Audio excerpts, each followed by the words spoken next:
Marina, all this back and forth, what is your assessment about the impact of U.S. strikes on Iran's nuclear program? Good evening. Well, we don't know the real impact because there is no neutral battle damage assessment.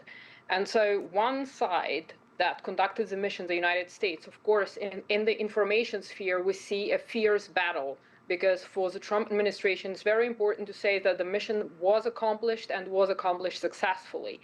However, we see some contradicting information being leaked to the press. And as far as Iran is concerned, it is very typical that one side overstates the damage and the other side understates the damage. But there are so many unknowns, and because no inspectors will be led to examine the facilities, I'm afraid that nobody will know the extent of the damage except for the Iranians, perhaps, and maybe Israeli intelligence services operating on the ground. So this is a problem that we have here. And of course, the more the administration defends its strikes as a humongous success, obliterating, wiping out Iran's nuclear program, they've said it now for days, the more they defend it, it seems the more questions it raises. So Marina, where do we go from here on? How do we, I mean, we don't have independent inspectors, nuclear inspectors on the ground. Is there a scenario that we may really know the truth here? Well, I'm afraid I cannot answer whether we will ever know the truth here or if the truth will be out there but will never reach the public domain. And what we have to understand from the point of view of Trump's administration, it is important to stress that the facility has been damaged beyond repair. And of course, we also have the question with the 400 kilograms enriched uranium, enriched to 60%, which basically means that it could be enriched to weapons-grade uranium. And so we don't have answers to that either. And for Trump administration, in order not to lose credibility, because it was the first time that GBU-57 have been used on a target, and if the damage is not as described by the administration, the credibility in military capabilities is undermined. And on the other hand, of course, Israel could say to the United States, well, you have not destroyed it. And the Iranians are resuming their nuclear program, only this time there is absolutely no oversight. So please come in and repeat the strike and drop more bombs. So there are political considerations from the Trump administration, because conducting those strikes offered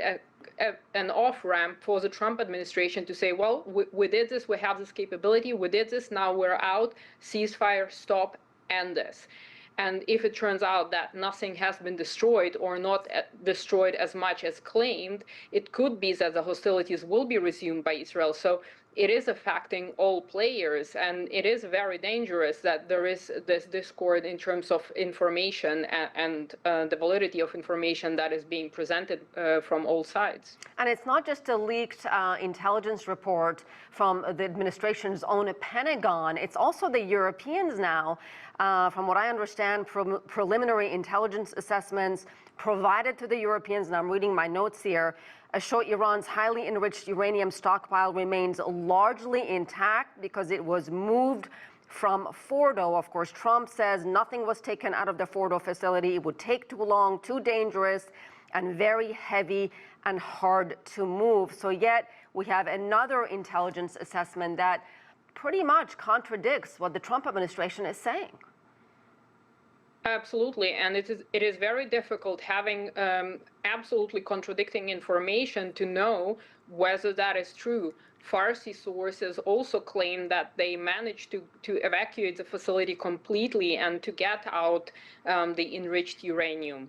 There is a possibility that one part of that enriched uranium has been removed. There is a possibility that the entire stockpile has been removed, and we don't know how many other underground facilities Iran might have. So it raises a lot of questions, and it complicates policy choices, especially because Israel might exert pressure upon the United States, or specifically upon the Trump administration, to get involved again.